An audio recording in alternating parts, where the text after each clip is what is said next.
Good morning. Picking back up in the book of 1 Samuel chapter 4, let's pray.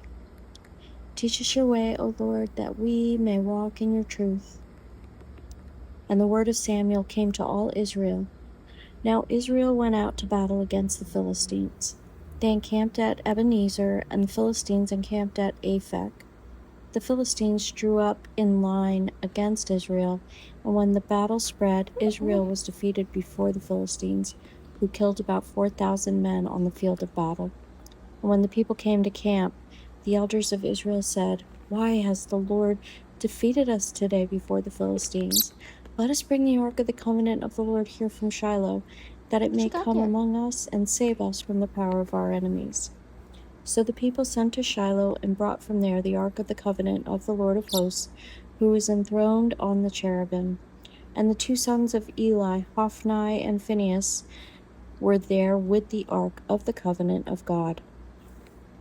As soon as the ark of the covenant of the Lord came into the camp, all Israel gave a mighty shout, so that the earth resounded.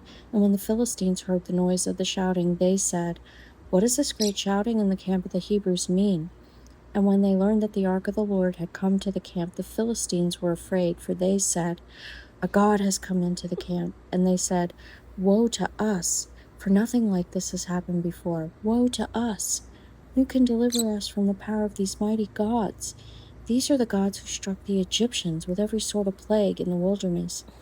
Take courage and be men, O Philistines, lest you become slaves to the Hebrews, as they have been to you. Be men and fight." So the Philistines fought, and Israel was defeated, and they fled, every man to his home. And there was a very great slaughter, for 30,000 foot soldiers of Israel fell. And the ark of God was captured, and the two sons of Eli, Hophni and Phinehas, died.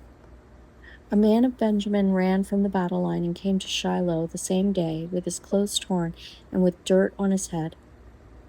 When he arrived, Eli was sitting on his seat by the road watching, for his heart trembled for the ark of God.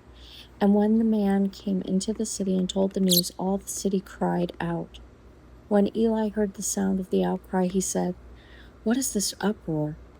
Then the man hurried and came and told Eli. Now Eli was 98 years old, and his eyes were set, so that he could not see. And the man said to Eli, "I am he who has come from the battle. I fled from the battle today." And he said, "How did it go, my son?" He who brought the news answered and said, "Israel has fled before the Philistines, and there has also been a great defeat among the people.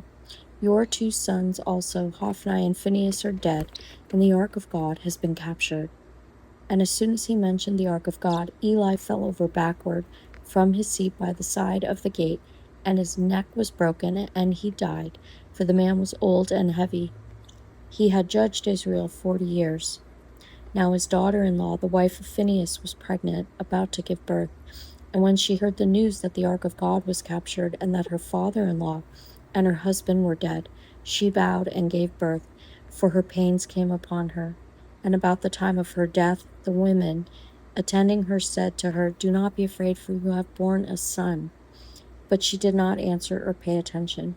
And she named the child Ichabod, saying, "The glory has departed from Israel," because the ark of God had been captured, and because of her father-in-law and her husband. And she said, "The glory has departed from Israel, for the ark of God has been captured." May God bless the reading of his word.